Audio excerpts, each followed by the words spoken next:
Bonjour Sophie, Bonjour Nassima. est-ce que tu peux te présenter rapidement, nous dire qui tu es et ce que tu fais? Avec plaisir. Je suis Sophie Limia, je suis coach relationnel et de couple pour profil atypique. Donc HPI, TSA, TDAH et hypersensible. Donc Sophie, avant de rejoindre mon programme, où en étais-tu dans ton activité et quelles étaient tes principales difficultés ou frustrations? J'avais déjà une offre, je savais ce que je voulais proposer. J'avais déjà fait du coaching, beaucoup de coaching individuel. Ce que j'avais proposé répondait à un certain besoin. Mais la difficulté, c'était de pouvoir avoir une audience à qui présenter mon offre. J'avais déjà suivi l'un ou l'autre programme avec plutôt une communication sur les réseaux. Mais communiquer tous les jours sur les réseaux, pour moi, c'est pas mon truc. Et en plus, ce que j'aime pas, c'est que tout ce qui est communication avec Facebook, Instagram ou quoi, c'est pas un travail qui est cumulatif. On fait des publications tous les jours ou à peu près, et puis 3 jours après, ce qu'on a mis avant, à moins que les gens aillent sur le profil pour voir tout ce qu'il y a, ça n'existe plus, ça travaille plus du tout.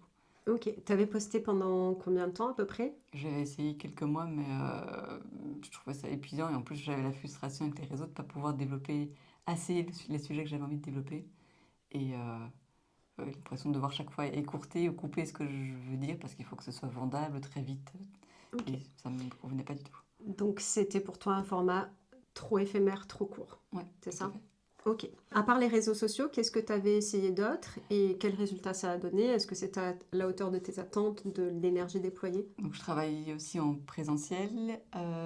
Surtout d'abord en présentiel. Je voulais pouvoir me développer en digital parce que j'habite un très chouette endroit, mais j'ai 5000 habitants dans ma commune sur une zone géographique plus grande que Bruxelles. Donc, miser sur uniquement la présence des gens qui viendraient jusqu'ici pour une consultation à la séance, c'est un peu illusoire pour pouvoir atteindre les objectifs que j'avais. J'ai travaillé T'avais le dû leur répondre. référencement du site et le référencement fonctionne bien. Les gens qui viennent sont contents et reviennent, mais il y a une question de quantité de public qu'on peut toucher en présentiel euh, qui n'est pas la même que le public qu'on peut toucher en ligne. Ok. T'étais lancée depuis combien de temps avant qu'on se rencontre? J'ai fait une pause de quasiment un an question santé, sinon ça fait 3 ans que c'était lancé. Qu'est-ce qui t'a donné envie de rejoindre mon accompagnement et qu'est-ce qui t'a donné confiance? J'étais dans ta newsletter depuis un moment, je ne sais plus du tout comment je suis arrivée dedans. Et souvent, je lisais pas tes mails, parce que j'ai trop de mails qui passent dans ma boîte mail. Et certains, j'ai lu, et puis je m'étais déjà dit avant ça, tiens, je participerais bien à un sommet, mais je voulais d'abord pouvoir développer un peu plus de visibilité sur YouTube et à d'autres endroits avant de participer à un sommet. Et j'ai participé à un de tes masterclass, si je me rappelle bien, et tu présentais des intérêts de faire des sommets. Et j'avais réservé un appel avec toi, et tu m'as expliqué la différence qu'il y avait quand on organisait soi-même le sommet par rapport à quand on participait comme, comme interviewé à un sommet. Et les résultats ne sont pas du tout les mêmes, et la communication le, étoffer sa newsletter, etc., c'est pas du tout la même chose non plus. Et ce qui est drôle, c'est que Sophie, tu te rappelles pas comment tu m'as connue, mais forcément par un de mes sommets. Quand on est organisateur de sommet, et tu l'as bien compris, Sophie, à ce moment-là, effectivement, tu es la personne qui récupère la base mail de tous les inscrits et évidemment, c'est une liste de prospects qualifiés et seul l'organisateur, l'organisatrice peut récupérer ça. Et donc, ça fait que tu repars avec la ressource la plus riche Oui. d'un business, des gens à qui parler. Donc, Sophie, tu as organisé les rencontres atypiques. Oui. Et je voulais savoir, du coup, pendant l'accompagnement, est-ce qu'il y a eu un moment, une méthode, un déclic qui a vraiment fait la différence? Tu m'avais dit de poser une date et de commencer à... Voilà, la première chose de poser la date. Et puis, je pensais d'abord une dizaine d'intervenants. Puis tu m'avais encouragé 10 ou 20. Ça change pas tellement que ça par rapport au travail fourni, mais les résultats changent quand même. Effectivement, les résultats changent beaucoup. Donc j'ai eu 20 intervenants, j'ai eu 3200 inscrits. Et ce qui a été vraiment précieux pour moi, c'est le tunnel que tu mets à disposition, qui n'est plus qu'à personnaliser et qui était déjà prêt. J'apprends énormément de choses toute seule, mais ça, j'aurais pas pu l'apprendre toute seule, parce qu'il y a vraiment beaucoup plus de détails que ce que j'aurais imaginé avant de faire moi-même le sommet. Ta présence qui répond à toutes les questions qu'on peut poser, et tout plein de petits détails ou incidents techniques qui arrivent en cours de route, et tu expliques aussi bien comment réagir à tout ça. Je m'étais dit, tiens, tu mentionnais des chiffres assez importants. Je m'étais dit, ok, je peux prendre la formation et le retour sur investissement sera là.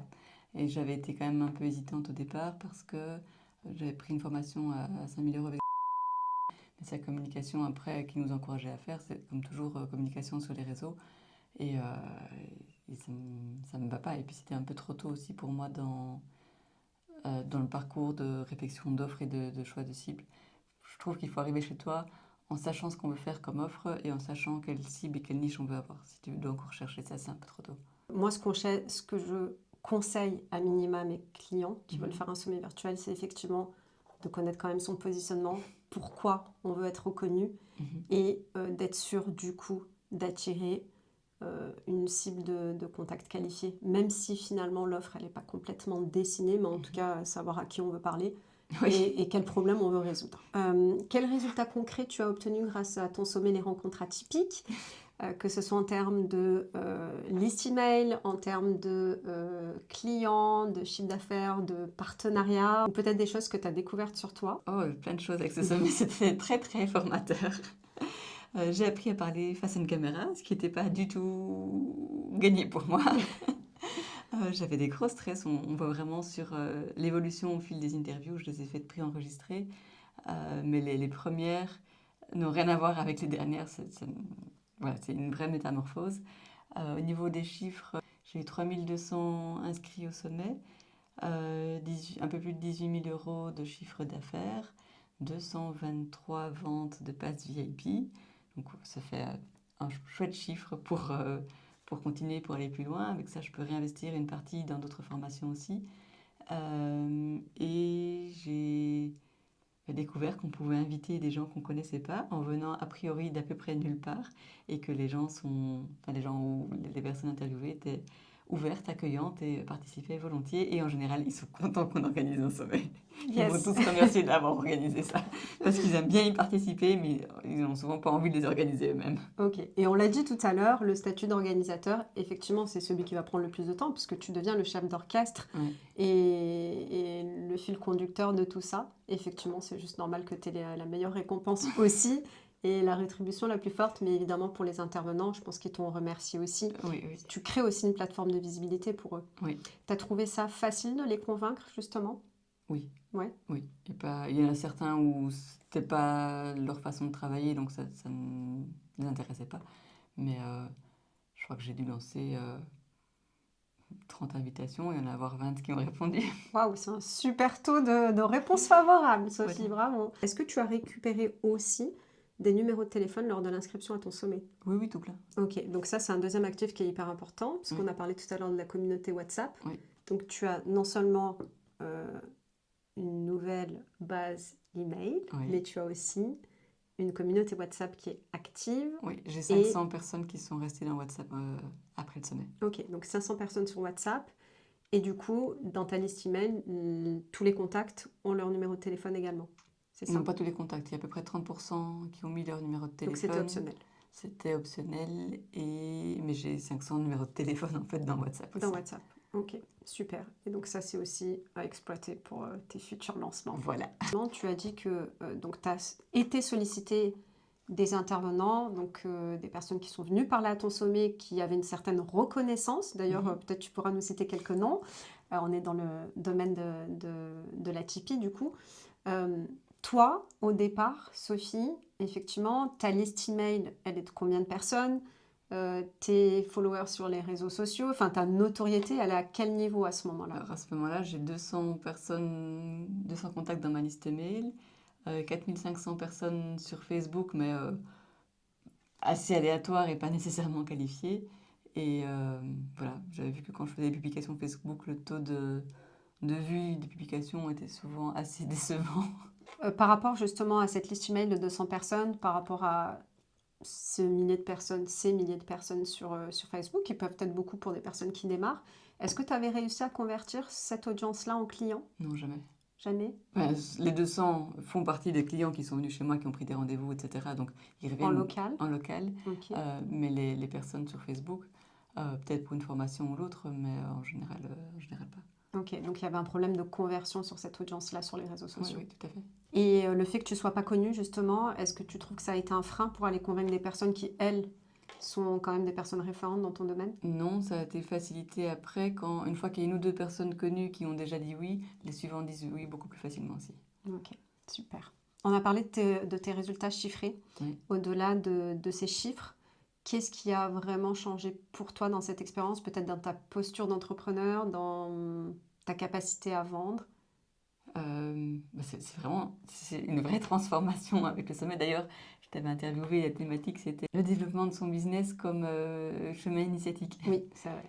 Et donc oui, développer son activité permet de mieux se connaître, de voir où on peut s'améliorer, ses faiblesses et de découvrir en fait qu'il y a plein de choses qui sont déjà très bien et qu'il n'y a pas besoin d'attendre encore plus longtemps, de se préparer sur encore plus de choses, encore des nouvelles formations. Parce que la quantité de connaissances, souvent, elle est déjà là, mais on n'ose pas passer plus loin à l'action. Ok. Oser se montrer, vraiment ça. Dans ma manière de t'accompagner, d'ailleurs, qu'est-ce que tu dirais qui a été un accélérateur pour toi ou un levier de motivation? Tout. Tu sais que le mot action, c'est un mot que j'adore. Parce que j'avais commencé à essayer de voir pour préparer moi-même un tunnel de vente avec System.io, mais en fait, après un moment, ça patauge. Je me rends compte que développer un tunnel de vente, parce que c'est basé là-dessus pour une inscription au sommet, participation, passe VIP, les mails, c'est apprendre toute l'application qui prend quand même beaucoup de temps. Il y a moyen d'apprendre tout seul, mais apprendre et réussir surtout son sommet avec une telle ampleur tout seul, j'y serais peut-être, mais j'en doute, arrivé. Ok. En tout cas, j'aurais pas été aussi rassurée pour oser le lancer comme ça. Je pense pas que je serais allée voir des personnes avec une telle notoriété, par exemple, non plus. Ok, donc ça t'a donné la confiance d'aller finalement cibler des personnes plus connues que Oui. ce que tu te serais autorisé à faire. Oui. Et puis ça rassurait aussi les intervenants de savoir que j'étais accompagnée par quelqu'un. Parce que si je me lançais toute seule pour faire ça toute seule sans accompagnement derrière, ça semblait peut-être un peu plus facilement aller au fiasco. Ok. Et savoir qu'il y a quelqu'un qui accompagnait pour construire le sommet, ça les rassurer aussi. Donc ça a été un argument aussi Oui. en ta faveur. Dans les appels, oui. Pas dans le mail d'invitation au départ, mais dans les appels, Ok. c'était bien. Super. Bon, je disais sans hésiter que c'était mon premier sommet mais que j'étais accompagnée pour le faire, et c'est passé très bien. Après, effectivement, je pense que la transparence, elle est importante avec tes intervenants, parce que c'est ce que je vous répète souvent aussi, c'est que ces intervenants qui au départ viennent pour un événement ponctuel, il faut les voir comme des partenariats sur le long terme. Est-ce que du coup, ça t'a donné aussi des idées de collaboration et de partenariat en dehors des sommets? Oui, j'ai des idées pour la suite, pour la chaîne YouTube, pour faire des interviews en dehors de sommet avec différents intervenants que j'ai eus. Là, c'est des vacances, donc c'est un peu plus cool, mais c'est pour la rentrée. Au-delà du sommet virtuel, qui a été, je pense, l'élément révélateur pour toi et qui accélère ton business, tu as partagé tes chiffres. Qu'est-ce qui t'a le plus marqué également dans le programme et qu'est-ce que tu as pu apprendre, mettre en place ou va mettre en place prochainement qui, selon toi, pourra t'aider à trouver des clients plus rapidement? Après, j'ai une base de newsletters, enfin de contacts que je peux entretenir via des newsletters à qui je peux enfin proposer les offres. Il y a des masterclass qui sont au programme, il y a des vidéos par YouTube à peu près hebdomadaires. Donc il y a toute une série de choses que je peux mettre en place. Il y a une phase 1 qui est effectivement la monétisation de l'événement avec la vente de pass VIP. La phase 2 qui est la vente de ton accompagnement. Comment est-ce que tu l'appréhendes en sortie de sommet? En sortie de sommet, j'avais besoin de récupérer parce que j'ai fait un gros sommet en 3 mois. On arrivait en période de grosse canicule, de vacances, donc c'était pas le meilleur moment pour pouvoir lancer la suite. Mais je suis en lancement de la suite et j'attends de voir comment on va donner la suite pour l'instant. Ok. Qu'est-ce que tu vas privilégier comme format pour continuer à nourrir le lien avec ton audience?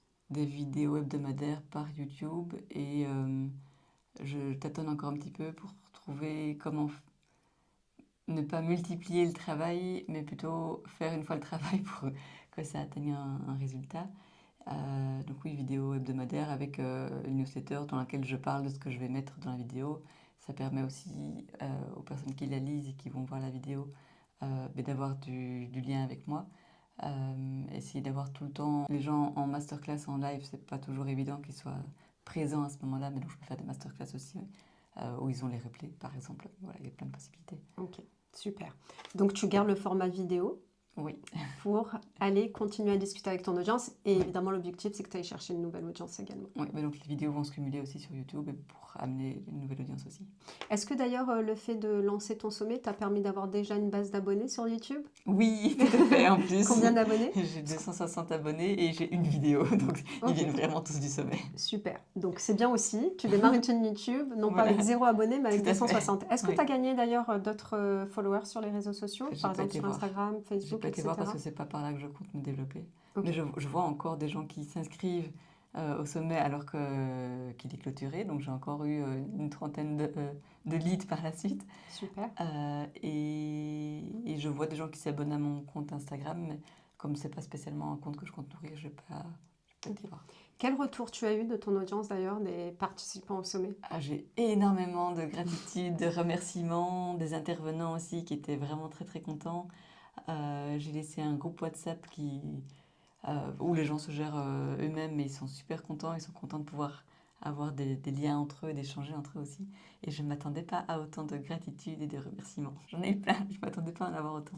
Je ne m'attendais pas à ce que ça réponde autant à une demande et à un besoin oui, mais des gens.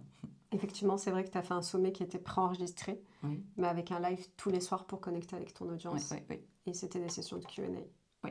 Donc, avant de te lancer, quelle était ta plus grosse peur ou tes doutes sur l'organisation de ton sommet virtuel? Et en général, qu'est-ce qui aurait pu te freiner? C'était sur le fait que prendre un accompagnement enfin, avec toi, répondre réellement à mes attentes, parce que j'ai déjà pris différents accompagnements, certains étaient même plutôt onéreux, où j'ai pas du tout le retour sur investissement. Et ici, le retour, il est largement récompensé. Yes. Voilà. Donc, tu as pu avoir un retour sur investissement réel. Oui. Sur, Un sommet à rembourser mon investissement. Ok. D'ailleurs, il y a beaucoup d'entrepreneurs auxquels je parle aujourd'hui qui n'ont pas forcément un budget parce qu'ils démarrent, parce qu'ils n'ont pas forcément encore du chiffre d'affaires. Comment est-ce que toi, tu as financé l'accompagnement avec moi? Parce que je trouve ça intéressant aussi. Et dans tout investissement, il y a toujours une partie de risque. Donc, comment est-ce que tu as financé ton programme? J'ai emprunté de l'argent pour pouvoir financer le programme. Une banque qui m'a prêté de l'argent. Voilà. Donc, quand on veut, on peut. Oui. Ok. Non, je dis ça parce que c'est vrai que j'ai des clientes qui empruntent parfois c'est à leur famille, leurs parents, etc. Et moi, je suis ravie de voir que tu as pris un risque puisque tu as quand même emprunté.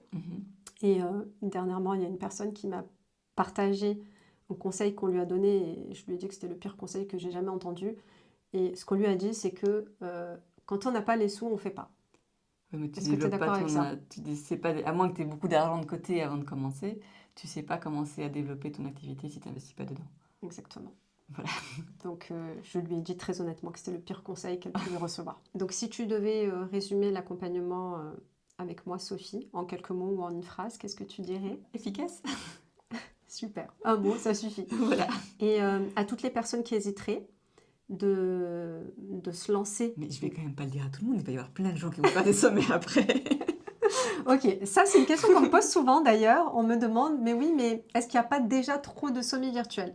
Et moi je dis un truc, c'est que plus il y aura de sommets virtuels et plus ça démontre justement qu'il y a une appétence pour ce format-là et surtout que c'est un format efficace pour reprendre ton mot parce que si ça marchait pas, il n'y aurait pas autant de monde qui le ferait. Et en même temps, tu l'as dit, tout le monde n'a pas envie d'organiser un sommet virtuel parce que oui, ça demande d'être, je l'ai dit tout à l'heure, le chef d'orchestre. D'ailleurs, tu as mis combien de temps pour préparer ton sommet, Sophie? 3 mois avec une opération dedans. Voilà, donc Sophie avec une opération et des difficultés de santé aussi. Oui. Si vous l'avez suivi pendant son sommet, vous savez. Par rapport à ce que tu avais déjà mis en place en 3 mois, est-ce que tu dirais que c'est le meilleur on a parlé d'argent, mais si on parle de temps et d'énergie Ah dépensée, oui, pour moi c'est le meilleur sans hésiter parce que enfin, la période où je faisais des publications régulières sur les réseaux, mais ça prend la place en tête tout le temps, mais ça se cumule pas comme... Enfin, une des intervenantes m'a dit qu'elle avait aussi fait des sommets avec toi. Elle avait pendant 1 an et demi un lead magnet qui avait tourné et en 1 an et demi il avait eu 400 leads. Donc là ça fait quand même 3200 en 3 mois par rapport à 1 an et demi.